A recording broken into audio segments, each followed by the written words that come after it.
Hey, welcome to Abundant Source. In this video, I'm going to talk about cultivating gratitude and what has been the most efficient, effective way for me to see really abundant results in my life. I believe that staying in a state of gratitude is sort of like the gateway to receiving abundance. And I think most people know that being grateful is always the state that we want to keep, that we always want to stay in a place of gratitude. But it can be very difficult to stay connected to gratitude when we've kind of come to this planet and straight off the bat we've been fed things that aren't in alignment with our body and what we're truly supposed to be eating, and we've been programmed and implanted with thoughts and beliefs that are outside of us. We've been taught that we're not enough and that we're unworthy and that we need to always strive for more if we want to be happy. And so with all of that basically part of our being as of right now, it is very hard to stay grateful when we believe that we're not enough. And I know that there's plenty of you that are cultivating gratitude, but what I've found for a lot of people is when they cultivate gratitude, they focus only on being grateful for what they want and what would satisfy their ego, and being grateful for abundance and being grateful for light and being grateful for what they have in their life that makes them feel good.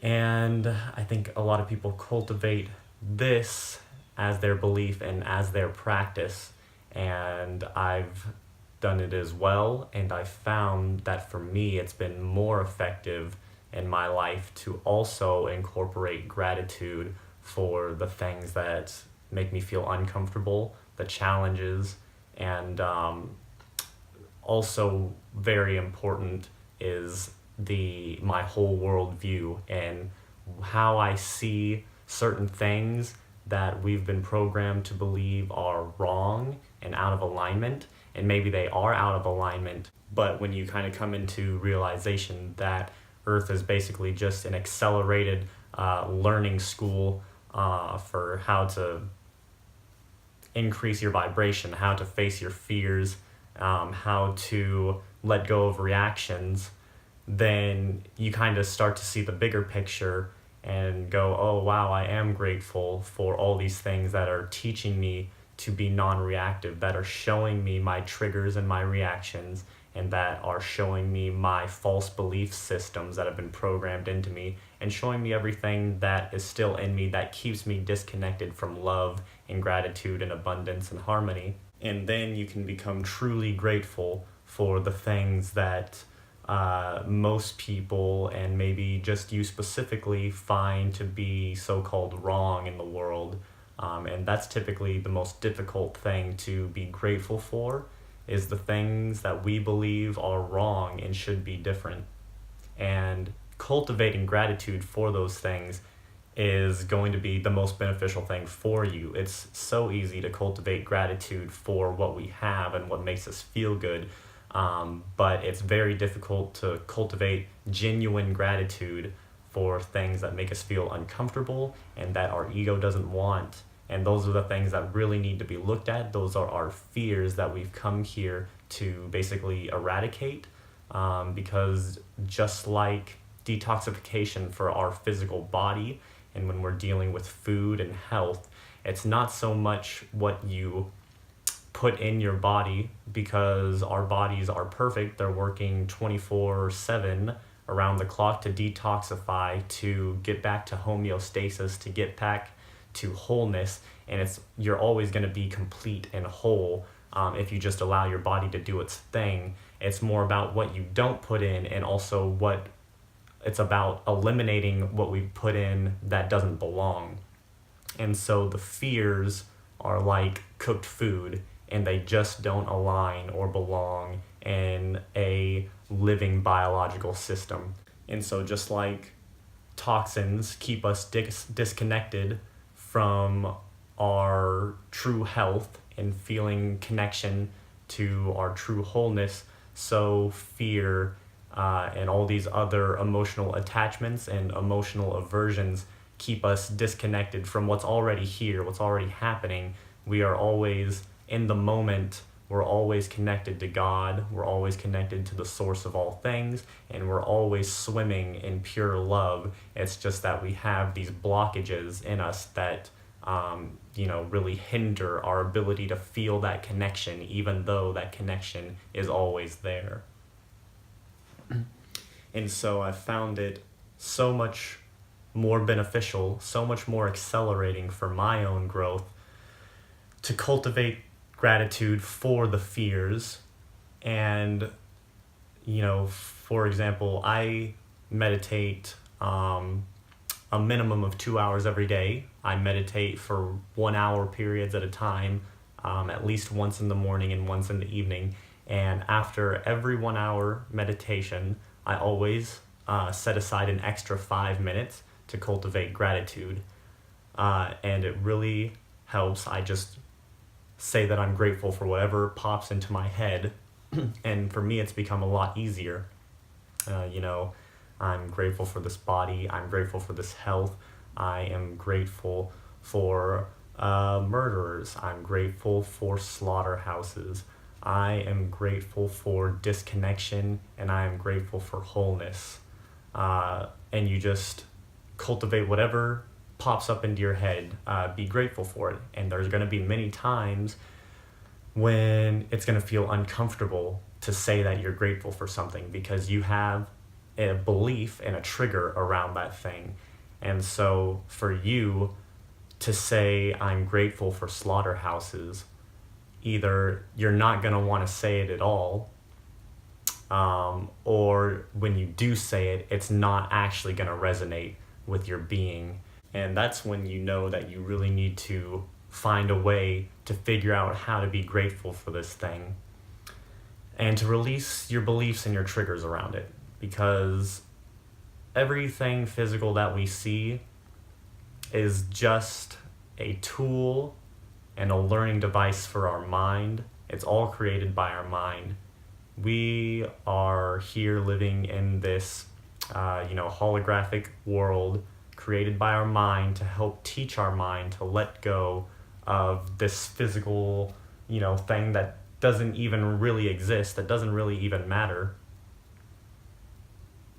And how to cultivate unity within our mind and master our minds. And once we master the mind, then basically everything corrects itself physically automatically. And so I'm sure that a lot of you and so many others are going to think I could never be grateful for slaughterhouses. It's killing innocent beings. It's torturing so many lives. And it's definitely a difficult thing to try and be grateful for. But that's when you dig deep and you find and you think about, okay, this is a trigger that I have. Basically, for me, my whole purpose here is to find and eliminate all my triggers, all my reactions, all my beliefs. And I think that there's a few different beliefs out there that are going to kind of stunt your ability to cultivate gratitude for these things. And one is the thought that if I cultivate gratitude for something that I don't like, then I'm going to manifest it into my life. And here is the truth about that, is that basically you're thinking about it consciously. When you're trying to cultivate gratitude, you're releasing triggers by cultivating gratitude for this thing. And your conscious mind, the power that your conscious mind has to create right now is very small compared to your subconscious and your unconscious mind. The unconscious mind is creating more of your reality than anything else. And when you have these triggers deep inside and you have these belief systems, slaughterhouses are bad, child abuse is bad, all these things shouldn't be in the world, the monetary system is evil, the elite are evil and should not be here. All these things are just creating reactions, triggers, attachment inside yourself. And these create subconscious and unconscious parts of your being all the time. You've got these blockages and you 24/7 constantly that you're not even aware of. And those are the things that are manifesting your reality more than your conscious mind. And so what we're doing here is we're getting rid of those reactions. We're getting rid of those attachments with the conscious mind, consciously cultivating gratitude and looking deep within us and saying, wow, I have a trigger around slaughterhouses. If I have a trigger around slaughterhouses, then it means that my mind is not in alignment with unity consciousness. It means that my mind is not in alignment with gratitude, with complete wholeness. It is not in alignment with godly thinking.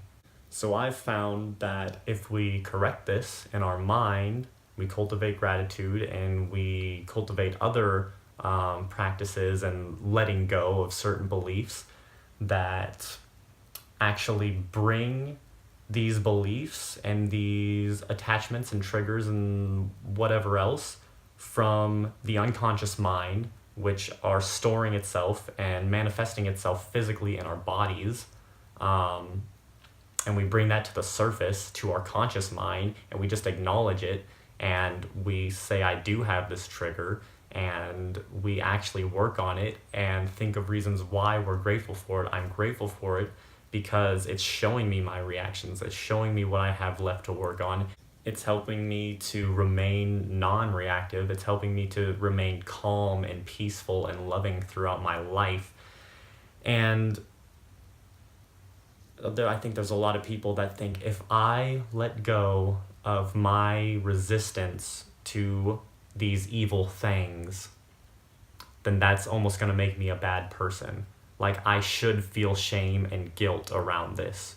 And if I don't, then I'm a horrible person. And if you don't feel shame and guilt around animals being slaughtered, then you're terrible. You should feel bad about that.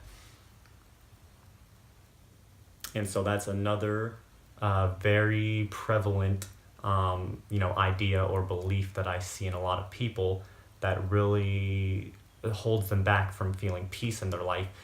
And then I would just, ask you or have you ask yourself, what does having shame and guilt and sorrow around these things, how is having shame and guilt and sorrow around slaughterhouses helping the animals? How is it helping me? It's just bringing me down as a person. It's cultivating duality consciousness, and it's really not helping me to be my best because I feel bad and I feel down and I feel drained, and so I can't do my part in actually helping these situations.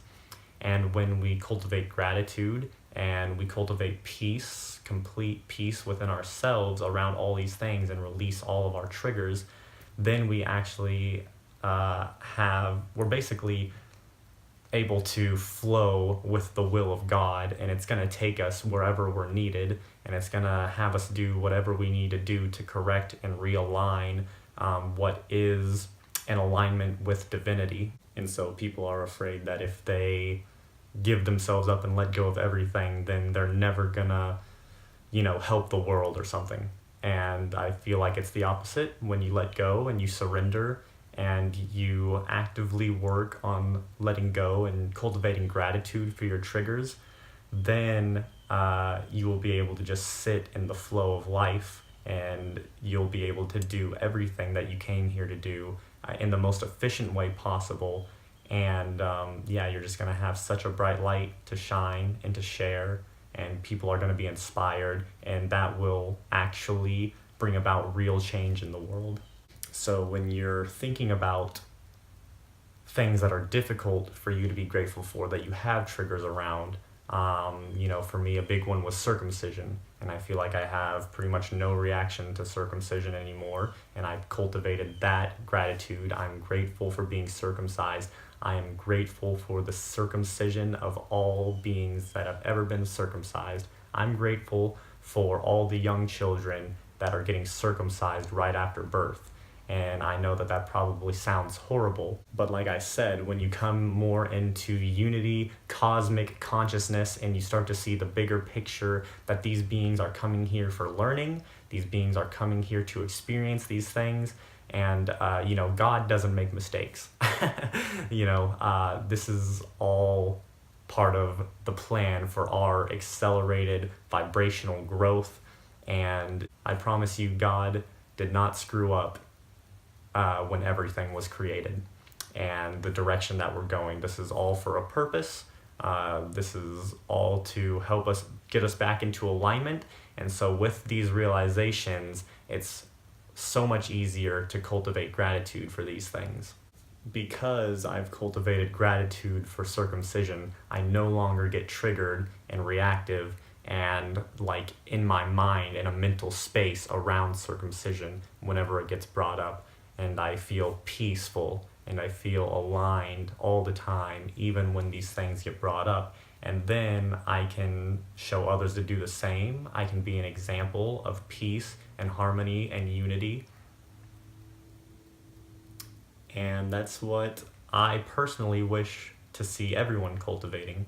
And so my suggestion is to just take 5 or 10 minutes, probably twice a day, when you get up, when you, and in the evening before you go to sleep. And if you have a meditation practice, then you can do it after your meditation practice in the morning and in the evening. Just take 5 or 10 minutes to really go deep, close your eyes, maybe feel your heart, and just, start spitting out gratitudes. I'm grateful for my blood flow. I'm grateful for nutrition, and I'm grateful for all of the imbalances that I have left in my body. I'm grateful for my kidneys that are having a hard time filtering because they help me to make the right choices in my diet and clean up my diet. I'm grateful for my pain. I'm grateful for the numbness that I feel in my legs when I meditate. I'm grateful for my suffering, and I'm grateful for the peace that I feel. I'm grateful for this harmony and this alignment that I feel. I'm grateful for these videos that I get to share, that I get to make every day. I'm grateful for intermittent fasting, and I'm grateful for falling off the wagon and eating things that I know I shouldn't. So just a few examples there, and those are real personal examples that I felt now and that I feel grateful for. And then I usually end it with, I'm grateful for all things, or I am complete gratitude, I am absolute gratitude, and just really feeling it. And when you feel those blockages of like, oh, I don't feel grateful for that, like maybe you'll say something, I feel grateful for stoves, and then your whole body is like, no, I don't. I do not feel grateful for stoves. Stoves are killing people. Stoves are creating toxic food that are causing disease. And then you just, like, a good idea is to just keep repeating it. I'm grateful for stoves. And it's probably going to continue to feel like, no, I'm not. But if you keep repeating it, and then you keep thinking about how can I be grateful for stoves, then you're gonna come up with genuine reasons that, okay, this is actually helping benefit me, helping benefit my mindset, helping to release belief systems and triggers that I have around it. So yes, I am grateful for stoves because it is accelerating my growth process, with the beliefs that I have. So cultivate gratitude for everything. If you don't, then we all want to be in unity consciousness, right? We all want to be in one love. And so when you are not cultivating gratitude for everything, then you're basically creating duality. You're creating duality in yourself, and those unconscious triggers are what are creating most of the strife in your reality and most of the hardships.